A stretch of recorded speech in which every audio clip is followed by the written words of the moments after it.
नमस्कार प्यारे साथियों, कैसे हैं आप सभी। आशा करता हूँ आप सभी बहुत अच्छे होंगे। साथियों, आज के हम लोग इस वीडियो में कक्षा 10वीं संस्कृत के 5वें अध्याय भारत महिमा पाठ को पढ़ेंगे। साथियों, इसके पिछले वीडियो में हम लोगों ने चैप्टर 4 संस्कृत साहित्य लेखिका पाठ को पढ़ा था। उसके बाद हम लोगों ने class 10th test series start किया था, जिसमें आप लोग का चैप्टर 1, चैप्टर 2, चैप्टर 3 के टेस्ट लिए गए थे। उसमें काफ़ी बच्चों ने अच्छा प्रदर्शन किया। ठीक है, चलिए आज हम लोग 5वें अध्याय यानी कि पंचम पाठ भारत महिमा को पढ़ेंगे। ठीक है, चलिए स्टार्ट करते हैं। इसको बोला जा रहा है,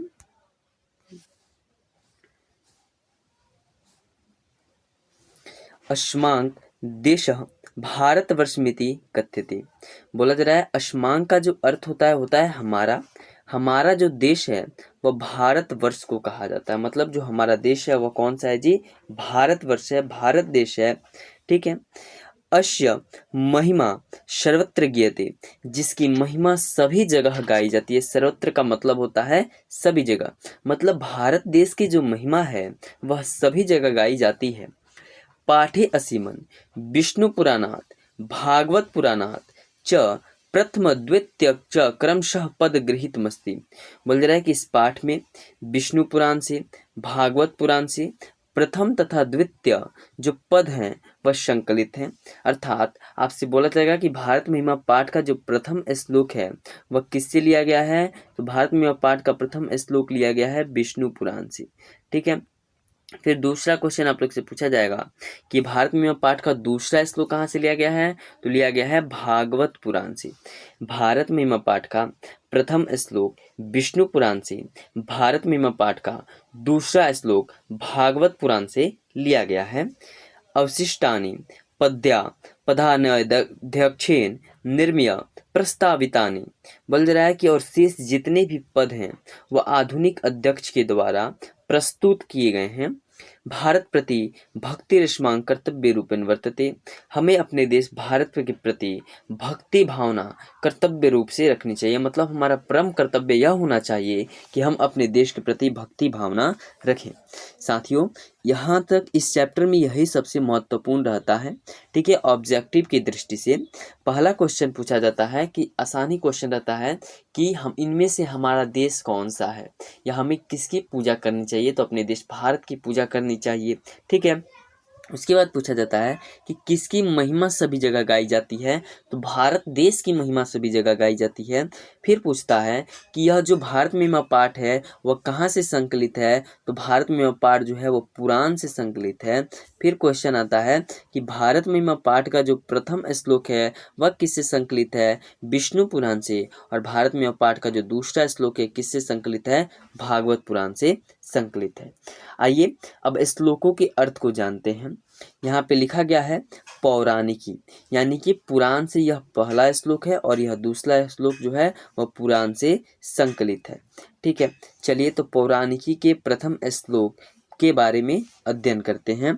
बोला जा रहा है कि गायन्ति देवा किल गीतकानि ध्यानस्तु ते भारत भूमि भागे स्वर्गा पवर्गा स्पद मार्गे भूते भवन्ति भूयः पुरुषा श्रुत्वात्।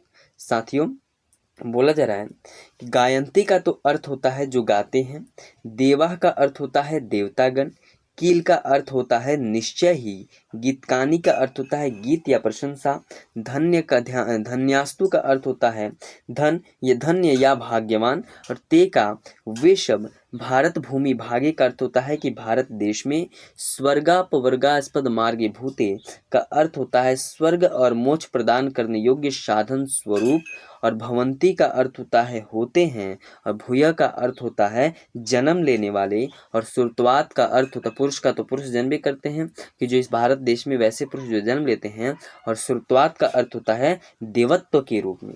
अर्थात कि भारत भूमि का महिमा का जो गान है वह देवता देवता भी करते हैं। और वे लोग धन्य हैं, वे पुरुष धन्य हैं जिनका जन्म इस भारत जैसे देश में हुआ है। और यह भूमि जो है स्वर्ग तथा मोक्ष प्रदान करने योग्य साधन स्वरूप है, इसलिए यहाँ जन्म लेने वाले को देवतुल्य कहा जाता है। अर्थात अगर आप लोग से बोला जाएगा कि देवतागण किसका गान करते हैं, किसकी महिमा का गान करते हैं, तो हमारी इस भारत देश की महिमा का गान करते हैं और कहते हैं कि वैसे लोग धन्य हैं जिनका जन्म इस भारत देश में हुआ है। और इस जो भारत देश में जिसका जन्म हुआ है, और यह जो यहाँ की जो भूमि है वह स्वर्ग है, अर्थात मोक्ष प्रदान करने योग्य यह भूमि है। यहाँ पे लिखा है स्वर्ग वर्गास्पद मार्गे भूति, मतलब स्वर्ग और मोक्ष प्रदान करने योग्य साधन स्वरूप भूमि है। और यहाँ पे देवता भी जन्म लेने के लिए बार बार तरसते हैं, और भारत भूमि पे जो भी जन्म लेता है उसे देवतुल्य भगवान के सम्मान कहा जाता है। ठीक है, चलिए दूसरा श्लोक है अहो अमीषा किमकारी प्रश्नम एषा शिवदूत स्वन्य हरि यर्जनीम लब्धम नृषु भारता जीरे मुकुंद शिवौ पयिंक स्पृहाहीन। साथियों, इसका अर्थ अगर देखा जाए तो बोला जाएगा कि अहो अमीशाम, अमीशाम का अर्थ होता है, अहो का भी अर्थ होता है अरे, और अमीशाम का अर्थ होता है अहो का अरे, अमीशाम का अर्थ होता है उनका मीम। अमीशाम कीमकारी, अकारी कीमकारी का अर्थ होता है कि क्या किया गया। ठीक है, शोभनम का अर्थ होता है सुंदर, और फिर ईशाम का अर्थ होता है, प्रश्न का होता है खुश रहना, और ईशाम का अर्थ होता है इनका। शिवदूत का अर्थ होता है हरि, शिवदूत का अर्थ होता है अथवा, और हरि का अर्थ होता है यानी भगवान, और यह यर्जनम है, इसका अर्थ होता है कि जिनके द्वारा प्राप्त हुआ, लब्धम का प्राप्त हुआ, नृषु का अर्थ होता है मानव में, भारता जीरे का अर्थ होता है भारत भूमि में। ठीक है, और मुकुंदो शिवौ पयिंक का अर्थ होता है श्री हरि के सेवा के योग्य, सप्रिया का अर्थ होता है इच्छा, और नह का अर्थ होता है हमें। अर्थात देवता इस देश का गुणगान करते हुए कहते हैं कि अरे ईश्वर द्वारा कितना सुंदर बनाया गया, क्योंकि जिनका जन्म भारत में हुआ है वे निश्चय ही स्त्री सेवा के योग्य होते हैं। अर्थात जिस पर ईश्वर की कृपा होती है वही इस देश में जन्म लेता है, बोला जा रहा है। अर्थात इसका अर्थ होता है कि देवता हमारे देश की, इस भारत देश का गुणगान करते हुए कहते हैं इस श्लोक के माध्यम से कि ईश्वर के द्वारा, भगवान के द्वारा इस भारत भूमि को कितना सुंदर बनाया गया है, जिसमें जन्म लेने के लिए देवता भी तरसते हैं। अर्थात वैसे लोग जिनका जन्म इस भारत देश में होता है वे श्री सेवा योग्य होते हैं, भगवान की सेवा के योग्य होते हैं। ठीक है, और जो लोग भाग्यशाली होते हैं, जो भगवान की सेवा में लीन होना चाहते हैं, उन्हीं का जन्म इस भारत जैसे सुंदर देश में होता है। अब हम लोग आधुनिक अध्यक्ष के द्वारा जो प्रस्तुत किया गया 3 श्लोक है उसके बारे में चर्चा करेंगे।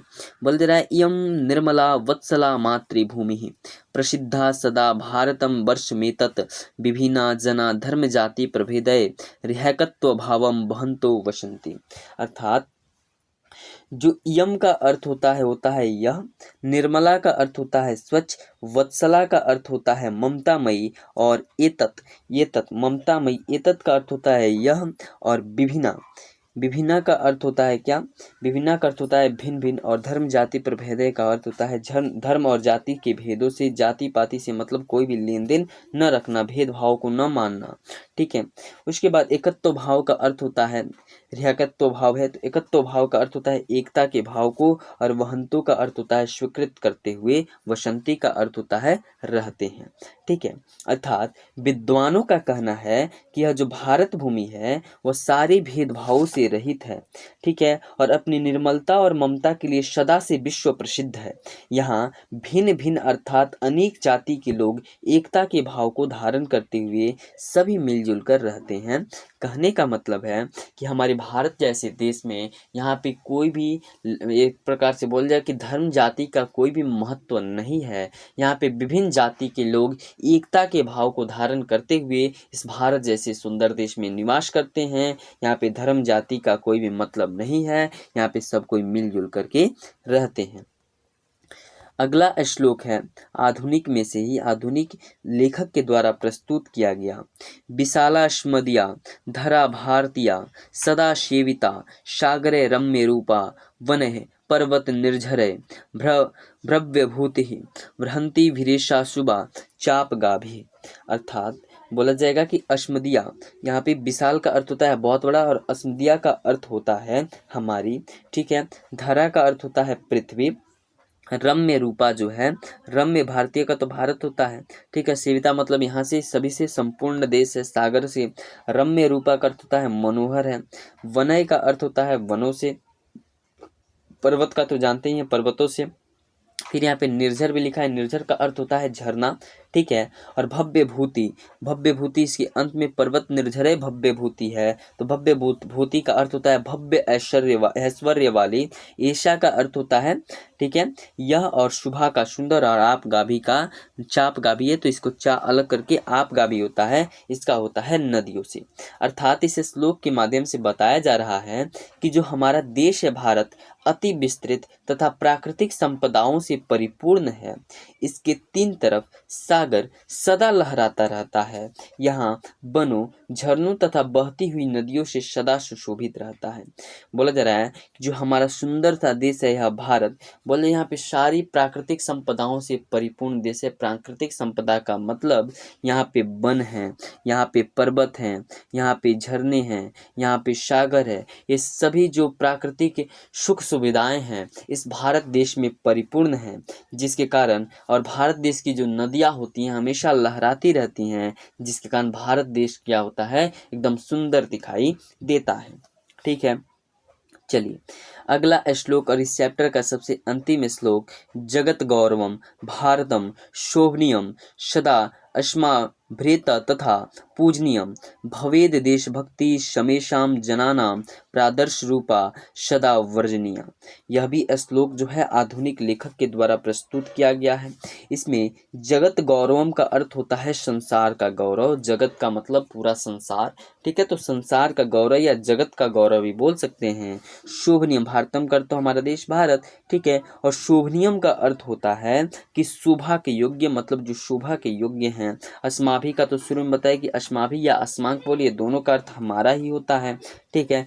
पूजनीय का अर्थ होता है पूजने के योग्य, और ठीक है, उसके बाद बोला जा रहा है कि भवेद का अर्थ तो हो होता है, ठीक है, और शमेशा का अर्थ होता है शमेशा, शमेशा का अर्थ होता है सभी को, ठीक है। यहाँ पे परादर्श रूपा है, तो इसमें परा अलग है, परा का अर्थ होता है श्रेष्ठ, और प्राधन आदर्श रूप है, ठीक है, तो इसका आदर्श रूपा का अर्थ होता है आदर्श स्वरूप, सदा वर्जनीय मतलब आकर्षण योग्य, ठीक है।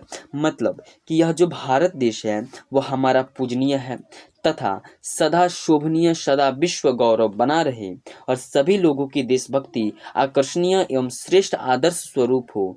तात्पर्य यह है कि हमारी देशभक्ति इतनी श्रेष्ठ हो कि विश्व इसे उदाहरण के रूप में ले। बोला जा रहा है कि हमारा जो भारत देश है ना वो हमारे लिए पूजनीय है, हमारे लिए शोभनीय है, ठीक है, और हम यह चाहते हैं कि विश्व में इसका नाम बड़ी ही इज्जत से लिया जाए, अर्थात यह विश्व के गौरव के रूप में उजागर हो, विश्व गौरव बना रहे।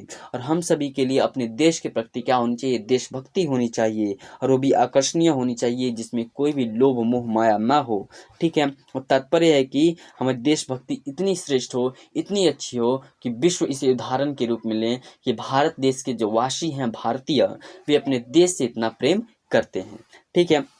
ये रहे सभी आपके 5 श्लोकों का अर्थ हमने आपको बता दिया, ठीक है। तो ये आपके चैप्टर हो गए। इसको पदछेदा आप लोग पढ़ सकते हैं इसको, नहीं तो इसका ट्रिक हम लेके आएंगे जब आप लोग को संधि विच्छेद पढ़ाया जाएगा सभी व्याकरण, तो उसका ट्रिक जरूर लेके आएंगे आप लोग के लिए।